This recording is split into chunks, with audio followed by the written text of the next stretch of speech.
மறுபெயரம்மா நெஞ்சின் ஆருயிர் ஆறுதலம்மா. அன்பின் மறுபெயரம்மா நெஞ்சின் ஆருயிராறுதல் அம்மா. இன்பத் துன்பத்தின் இடைநிலை அம்மா, இன்பத் துன்பத்தின் இடைநிலை அம்மா. ஈந்து மகிழும் இறையே அம்மா, ஈந்து மகிழும் இறையே அம்மா. அன்பின் மறுபெயரம்மா நெஞ்சின் ஆருயிர் ஆறுதலம்மா. அம்மா அம்மா அம்மா. உண்மையின் முழு உருவே அம்மா, உண்மையின் முழு உருவே அம்மா. ஊதி உணர்த்தும் குருவே அம்மா, ஊதி உணர்த்தும் குருவே அம்மா. எதிலும் நிலை பெறும் இயக்கம் அம்மா, எதிலும் நிலை பெறும் இயக்கம் அம்மா. ஏடுகள் காணாத இலக்கியம் அம்மா. அன்பின் மறுபெயரம்மா நெஞ்சின் ஆருயிர் ஆறுதலம்மா. அம்மா அம்மா அம்மா.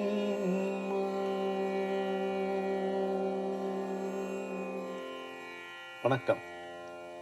அன்பின் மறுபெயர் அம்மா. அம்மா என்பது காஞ்சி மகா சுவாமிகளுக்கு இன்னொரு பெயர் என்பது அவருடைய அடியார்களுடைய அனுபவம்.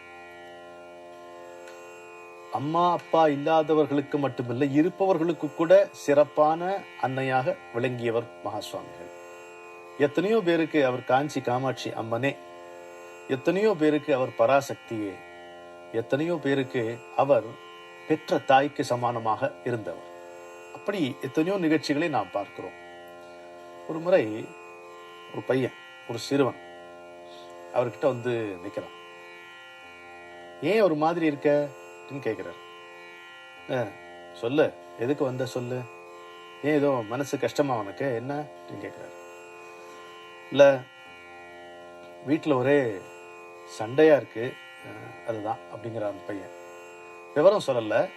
வீட்டில் ஒரே எப்போ பார்த்தாலும் ஒரே சண்டையா இருக்கு, அப்பாவுக்கு அம்மாவுக்குன்னு கூட சொல்லலாம், வீட்டில் ஏதோ சண்டையா இருக்கு. டக்குன்னு கேட்குறாரு பெரியவர், அப்பாவுக்கு 2 பொண்டாட்டியா அப்படின்னு கேட்குறாரு. ஆமா.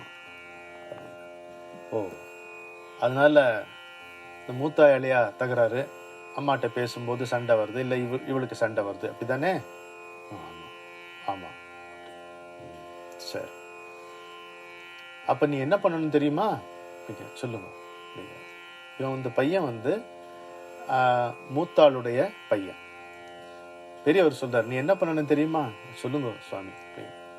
நீ உங்க சித்திக்கு சிசுருஷ பண்ணு அப்படிங்கிற. எப்படி இருக்குது மருந்து, எப்படி இருக்கு பாருங்க, இதுக்கு நிவாரணம். சித்திக்கு சிசுருஷ பண்ணு அப்படிங்கிறார். சரின்ட்டு போயிட்டான்.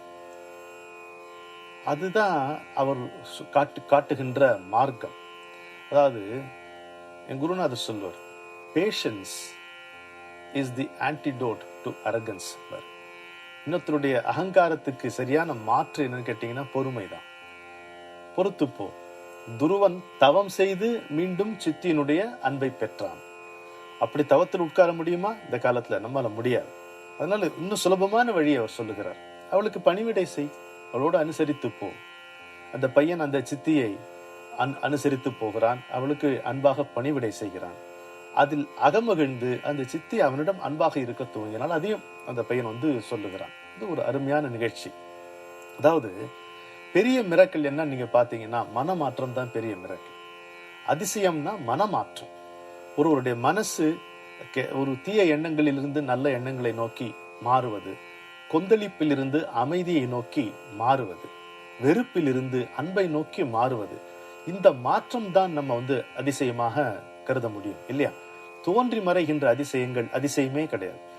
ஊன்றி நிலை பெறுகின்ற மன மாற்றங்கள் தான் உண்மையான அதிசயங்களாக நாம கருதி கொள்ளலாம். அப்படி இந்த நிகழ்ச்சி நமக்கு அதை காட்டுகிறது. இன்னொரு நிகழ்ச்சி பாருங்க. ஒரு அம்மா, அந்த அம்மா அந்த பையனை, தன்னுடைய பையனை கூட்டிட்டு வர்றாங்க. சுவாமி, ரொம்ப விளையாட்டு பையனா இருக்கான், இதுலயும் நிக்க மாட்டேங்கிறான், படிக்கவே மாட்டேங்கிறான், எப்ப பாரு விளையாட்டுன்னு அவனை பாக்குறாரு.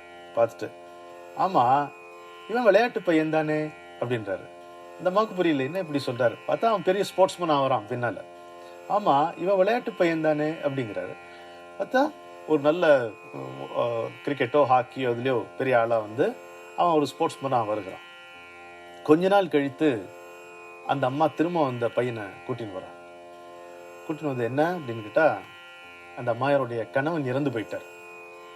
இறந்து போயிட்டாரா, சரி, இவனுக்கு நீங்க தான் புத்தி சொல்லணும் அப்படின்னு அவனை திரும்ப ஒரு வாட்டி பார்க்கிறாரு. பார்த்துட்டு ஒரு புன்னகை, பெரியவருடைய முகத்துல ஒரு புன்னகை. என்ன அப்படின்னு, என்ன சொல்ல போற சுவாமி அப்படின்னு பார்த்தா, அம்மா இவனுக்கு பிடிச்ச பொண்ணா கல்யாணம் பண்ணி வை என்ன அப்படின்ட்டு அவனை பார்க்கறாரு. அவன் தலையை குனிஞ்சுக்கிறான். என்னன்னா அவனுடைய அத்தை பொண்ணு மேல அவனுக்கு ஒரு அதீதமான ஆசை இருக்கு. இவர் பாருங்க, அந்த அம்மாட்ட சொல்லி இவனுக்கு பிடிச்ச பொண்ணா பார்த்து கட்டி வைங்கிறாரு. அந்த அத்தை பொண்ணை திருமணம் பண்ணிட்டு திரும்ப அவனே வரான். அப்போ தந்தை விளையாட்டு பையன் சொன்னார, ஸ்போர்ட்ஸ்மேன் ஆனானா. அதுக்கப்புறம் தந்தை இறந்த அப்புறம் பிடிச்ச பொண்ணை கட்டி வைன்னு சொன்னாரா, அத்தை மகளை கட்டின்றானா. அப்புறம் திரும்பவும் 3 பேருமா வராங்க. அந்த மகன், மருமகள், இந்த மகனுடைய தாய் 3 பேரும் வரும் பொழுது அப்போ ஒரு அட்வைஸ் கொடுக்கிறாரு. இந்த பார், கடைசி வரைக்கும் உங்க அம்மாவை பாசத்தோட நேசத்தோட பார்த்துக்கோ. மாத்ரு தேவோ பவ.